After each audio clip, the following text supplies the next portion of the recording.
meteorologists are at a loss to explain what is causing this weather and why it has taken them by surprise. That sudden drop in temperature has half an hour ago. Mexican officials closed the border in the light of so many U.S. refugees. We prepare to go live to Los Angeles.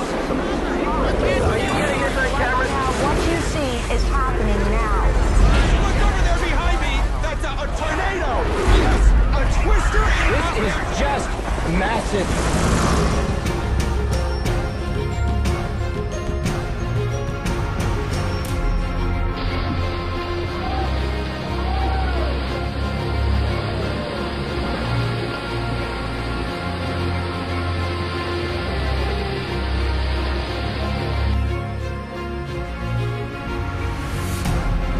A dust storm over the weekend in Jordan. So this is out in the Middle East, and you're looking out toward the horizon, and there's just a humongous wall of dust coming in. Now, I know we get these from time to time in the United States, but my goodness.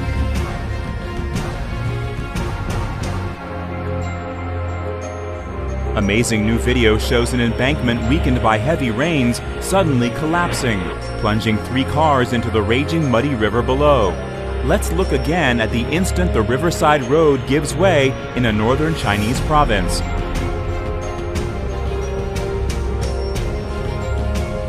Morning, hundreds of people came out to enjoy the last day of a 4-day festival. In addition to the one man who was killed, 3 others were injured when severe weather rolled right through this field.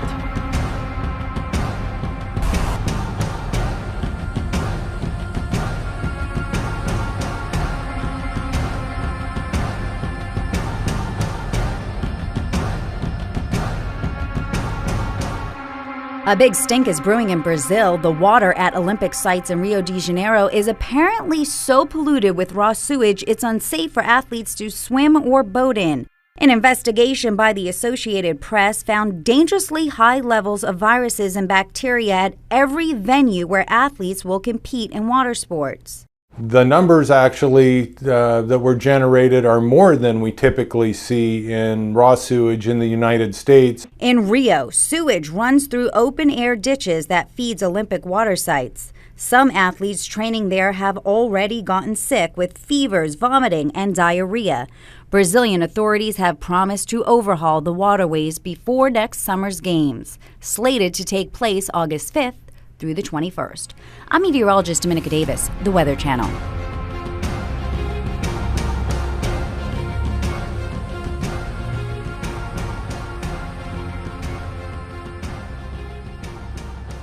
Super Typhoon Sodalor, another monster in the West Pacific where typhoon season really never ends. I mean, it's unbelievable to live in some of these places when you see these huge typhoons just one after another. It seems like almost every week we have one, and it's almost year-round. Let me zoom you into the middle of this thing.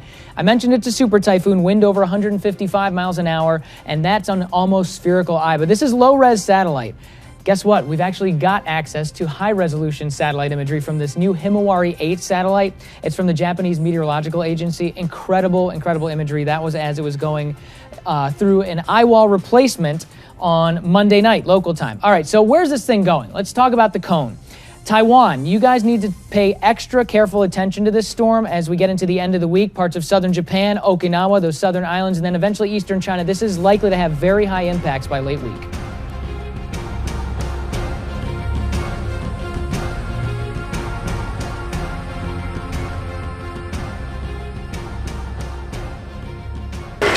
Flames crackling, spreading into the night. Overnight, lightning, winds, and low humidity further fueling the flames at a time when firefighters normally gain some ground. At least 21 wildfires are burning across California, exacerbated by the state's drought. More than 9,000 firefighters battling those flames. The state's largest wildfire, the Rocky Fire, ravaging counties north of San Francisco. This inferno already incinerating more than 50,000 acres. There are firefighters that have 20, 25, 30 years on the job that have never seen fire behavior like we've seen the last couple days here on the Rocky Fire. Firefighters using many resources to try to tame the fire. Some crews actually using tools to set fires. This to prevent the progress of a fire by taking away its fuel. We're standing along Highway 16 or California 16, and what they want to do is contain this fire so it doesn't jump across this road. So a lot of fires, backfires being built on the opposite side, but as you take a look at this active fire here, you can see the wind is really pushing it. Thousands of people and structures under evacuation. We got out of the meeting and it looked like a bomb had went off over here. As dozens of residences and buildings are now left smoldering. All hell broke loose so fast. Everyone we know's houses are ashes right now.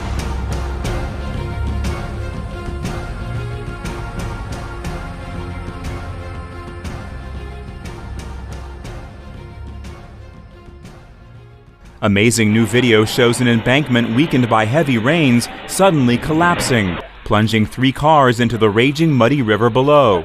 Let's look again at the instant the Riverside Road gives way in a northern Chinese province. Even more amazingly, no one was hurt. The salvage operation and road repairs began almost immediately. It was too late for at least one of the cars, which was swept downriver along with other vehicles that couldn't escape. I'm Matt Sampson, The Weather Channel.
Two twisters just minutes and miles apart. New at 11 o'clock, the National Weather Service has confirmed that 2 tornadoes did touch down in West Palm Beach this afternoon, this one near Dyer Park. The other causing some serious damage at Okehele Park. And throughout today, late this afternoon and this evening, our Facebook and Twitter pages have been buzzing with all kinds of images. We have the video from the one at Dyer Park. We also have some other photos that have come into us. This at Blue Heron and the Beeline and funnel clouds spotted. People were out there watching the weather today, Michael. Yeah, you see that and you take a look right up there. You get a look at the weather moving in throughout the area. Hundreds of you have been sharing these pictures with us all day long. And News Channel 5's Andrew Ruiz is live for us in Juno Beach now with the latest on the damage and the wild weather today. Andrew. Michael and Kelly, good evening. Raindrops continue to fall from the roof here in front of the Shell gas station on US 1. The clerk telling us that it collapsed just moments after one of those torrential downpours. Again, none of this because of tornadoes, but there was damage around the county. What a show this late afternoon. We're missing the roof to the main tower. 2 small twisters within 30 minutes of each other. It ripped off from the top area by the staircase. This is Okehele Park, the home of the water ski club of the Palm Beaches. Things just got more complicated for the club and John Sheely. We have the national championships here in 1 week. And so we're preparing for that. Soccer practice also a bust, the coach calling it off before anyone could get hurt. There's just limbs down everywhere. Debris and, trees falling down, sticks everywhere, and very, very soppy, wet field. I knew something happened, like a bad storm came in with all the puddles. But it's Florida and it happens. Wow. North of Okehele at Dyer Park, another tornado. A viewer capturing this video near the landfill. It was another weak one, but enough of a show to make you stop and watch. Miraculously, no one was underneath the overhang, not even pumping gas when it came crashing down. The owner says that they will be making some of those repairs tomorrow also at the park. So they've closed off the areas where the damage is, and they'll have the National Weather Service out here tomorrow trying to determine what category tornado that was. Live in Juno Beach, Andrew Ruiz, WPTV, News Channel 5.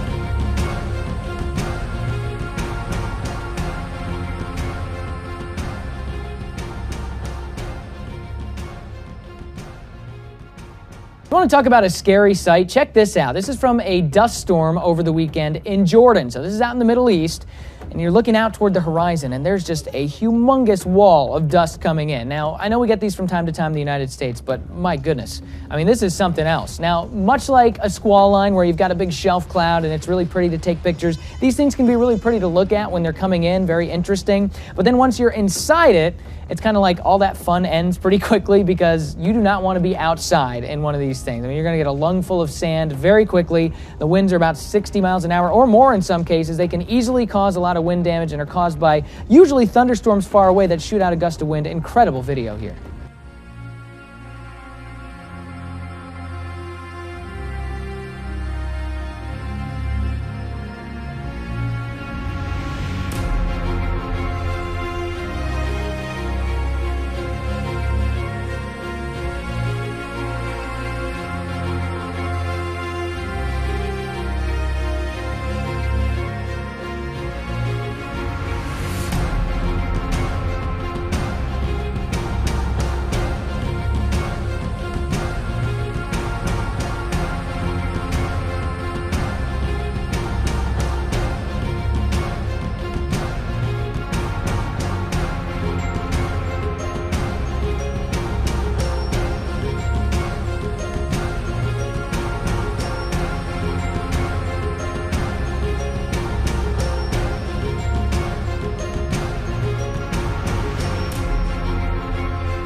More than 75 million Americans face the threat of severe weather today. Tornadoes tore across parts of Iowa yesterday, destroying several buildings. The same system brought deadly winds to the Chicago area. Adriana Diaz is in Wooddale, Illinois, where a tent collapse killed one and injured several others. Adriana, good morning. Good morning. Hundreds of people came out to enjoy the last day of a 4-day festival. In addition to the one man who was killed, 3 others were injured when severe weather rolled right through this field. Lightning and hail at Prairie Fest in Wooddale, Illinois, forced many spectators under one large vinyl tent. Witnesses said when the wind whipped up, the 80 by 100-foot tent collapsed, sending its metal support poles flying. The Wooddale Fire Department is requesting EMS box alarm to the box alarm level for the mass casualty, Wooddale Junior High. Wooddale police say 35-year-old Stephen Nitchik was killed when the tent came down. We turned to look, and then the tent flew off into the sky, and then the fence flew off, and then there was everybody on the floor, and we heard screaming and crying. The Southern Jack Band was preparing to take the stage, but took shelter instead. Guitarist Tom Masland spoke to CBS This Morning. When the tent came down, I think everybody hit the ground. The tent was blown over, and we weren't sure if there were people trapped. There were people slicing the tent open to make sure there was nobody trapped underneath. In downtown Chicago, more than 49,000 concertgoers at Lollapalooza were evacuated from Grant Park as thunderstorms rolled through the area.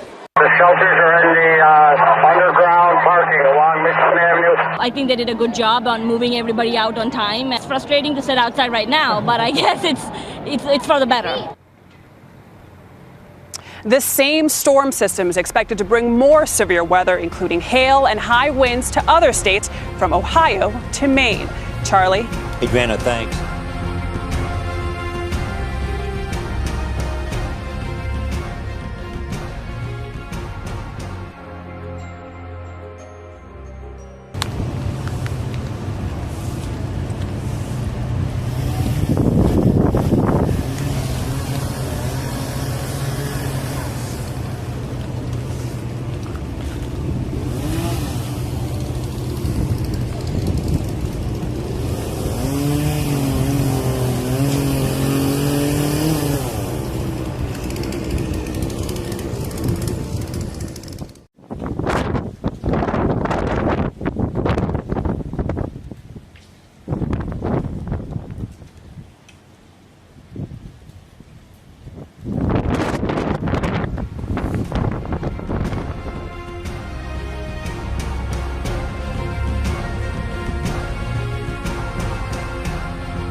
And at 11 o'clock tonight, we begin with breaking news of a wildfire forcing the evacuation of a small town along the Columbia River. I'm Jennifer Hoff. Jeff Gianola is off tonight. Take a look at where that fire is burning near Roosevelt, Washington, about 140 miles east of Portland. Highway 14 is closed in the area. Our Cole Miller is there and has the latest information. Well, it is quite the scene along the Columbia tonight as a grass fire moving fast has lit up the night sky. I'll step out of the way now as we push in. You can see smoke moving across the area. Now, this fire started at about 1 o'clock this afternoon. A fast-moving grass fire reported in the area of Highway 14 and Old Highway 8 in southeast Klickitat County. Now, the fire grew quickly, spreading towards the town of Roosevelt. The Klickitat County Sheriff's Office has issued a level 3 mandatory evacuation notice for the Roosevelt area east of Sundale Road. Now, that means about 300 people have been evacuated. We have been told that some structures like outbuildings have been damaged. However, no homes have been lost at this time. Now, if you're in the area of Highway 14, expect delays. If you're trying to get into this area, a shelter has been set up at the Bickleton School. And there are approximately 6 Klickitat County fire departments working this fire, as well as a Bureau of Land Management strike team and the Washington State Air Resource Team. We'll keep you updated on this fire as we learn more. Cole Miller, KOIN 6 News.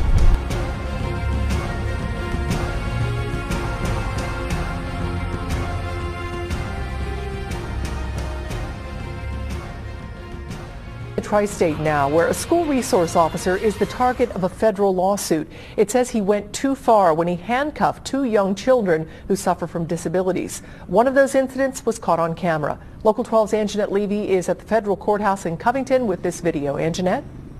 Well, Cammie, this lawsuit was filed by the parents of those 2 children. In it, it claims that Kenton County Sheriff's deputy used excessive force when he handcuffed those 2 children above the elbow with their arms behind their backs.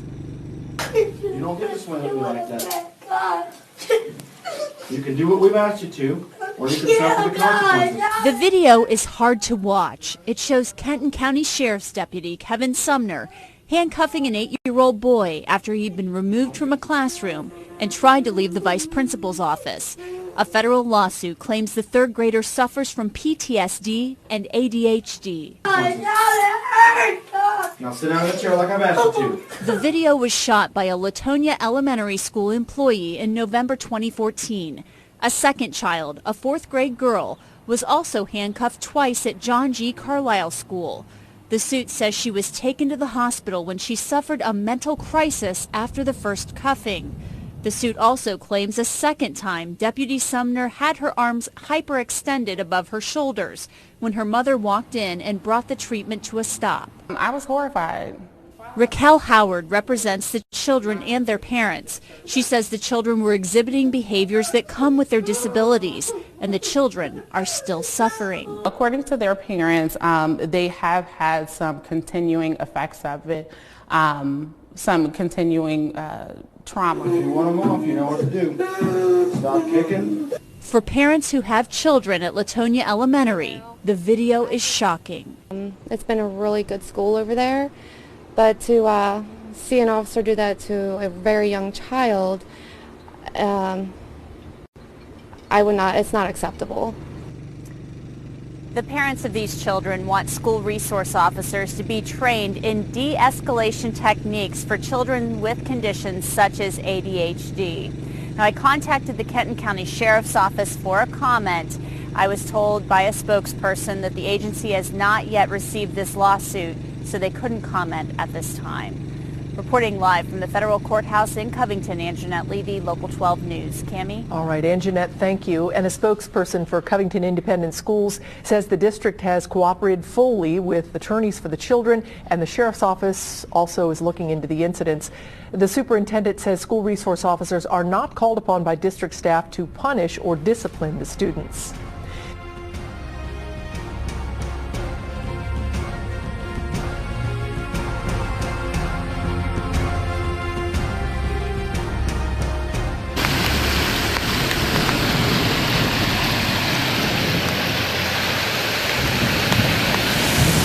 Look at this one.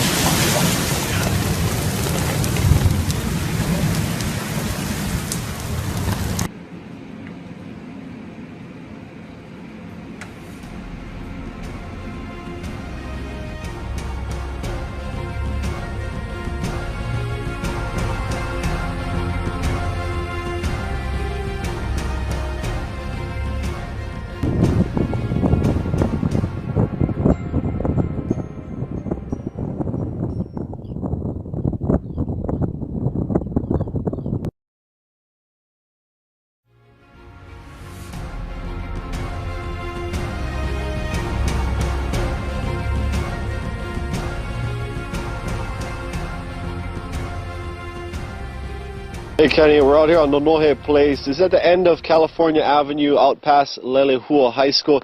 This is also where some firefighters spent most of the day to make sure that that fire stayed away from all of these homes.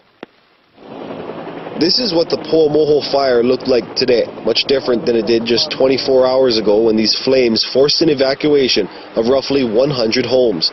In one area off of California Avenue, the fire came within 50 yards of some properties. It's already burned 450 acres, according to the Department of Land and Natural Resources. But after a full day of 8 helicopters dropping water on the flames, the fire seemed to subside. It's amazing what they're doing. It's like a ballet. Somebody must be choreographing this. There's one Black Hawk with a long bucket. He's dipping in the river right here. It's amazing. Residents looked on as these choppers dampened the smoke. They're still hoping the rest of the flames get put out. We're looking forward to that tropical storm that might even miss us now, and we really need the rain. Take a look at this. I mean, it's still smoldering. We're just down the hill from where we're standing, and we need the rain. Stephen Butler says the fear of the fire getting close has been keeping him awake at night, but is thankful that firefighters have been keeping them safe. Wake up in the middle of the night, take my flashlight and go outside and check the smoke, and to hear them talking softly on their engines. They're kind of like guardian angels. I knew then that they got my back. They made the commitment. They looked me in the eye and they said, we will hold this line. We're going to protect the residents and we're going to protect the houses. You have our word. That was comforting to know. Now, while there's no official word yet on how much of that fire was put out, we can tell you that there is a lot less smoke and a lot less flames than there were yesterday. And at the moment, we are getting a little bit of rain. We have gotten a little bit of rain for the past several hours up here in Wahiawa, and HFD crews, they decided to leave the area just 2 hours ago. Reporting live in Wahiawa, I'm Brenton Awa for KITV4 News.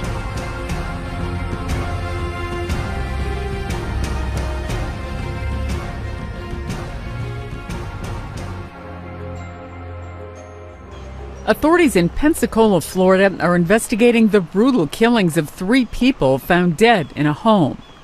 The bodies of 77-year-old Von Seal Smith and her 2 adult sons, Richard and John Smith, were discovered on Friday. Sheriff David Morgan says a person of interest has been identified, and authorities believe they've pinpointed the motive. Initial research has led us to believe that there's a potential that it was a ritualistic killing. The method of the murder, blunt force trauma, slit throats, positions of bodies, and then our person of interest has some ties to a faith and or religion that is indicative of that. Morgan points out there was no sign of robbery. Investigators believe the 3 were killed on July 28th. Morgan says if it was a ritualistic killing, timing appears to be a factor. The time of death, we believe, on Tuesday also coincides with what's referred to as a blue moon, which occurs every 3 years. It's witchcraft, I'll say that right now. One of the victims was employed by the Department of Homeland Security. He worked at the Naval Air Station in Pensacola. However, investigators have determined that the killings have no connection to national security. Sandy Kozel, The Associated Press.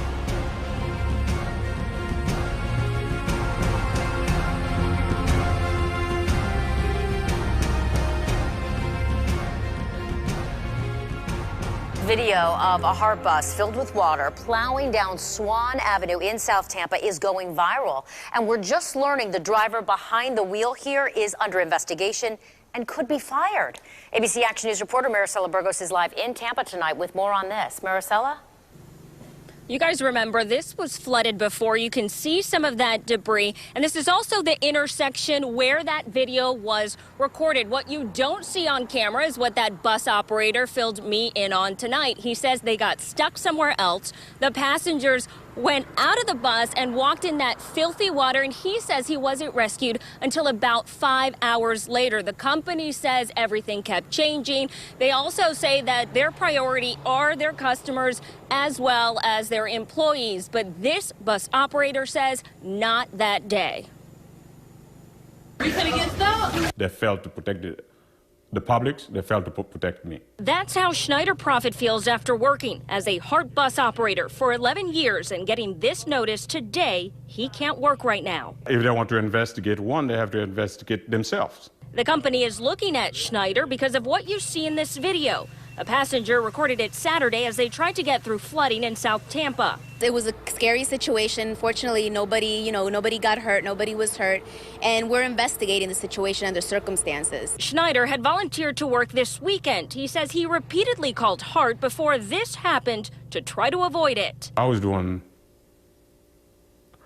the best thing in a bad situation. Schneider says he was afraid to make any decisions because he thought he could lose his job. And I called them, asked them, can I deviate? They should say, Prophet, do the best you can. You are the one on the road. You make a decision. They failed to do that. They told me to continue the routes. They were instructing the bus operators on Saturday to proceed with caution and then, use their better judgment as far as, navigating or operating in hazardous situations. Hart argues bus operators are trained to handle a situation like this. They admit they don't have a flooding plan, only hurricane policies. We're going to look into the situation as far as improving and being able to better deal with possible situations in the future. Here's what happens next. The union that represents the bus operator says they will represent him during a hearing that has not been scheduled. That bus is not in service. Reporting live, Maricela Burgos, ABC Action News.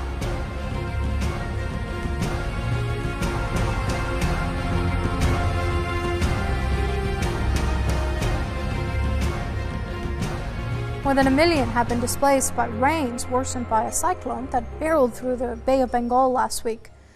In Myanmar, at least 46 people have been killed as swathes of the country are hit by rooftop-high floods and landslides. A high death toll is also reported in Pakistan, where the floods have killed at least 118 people. Authorities say flooding has affected some 800,000 people in the more than 2,000 villages. Thousands of houses have collapsed or are partially damaged.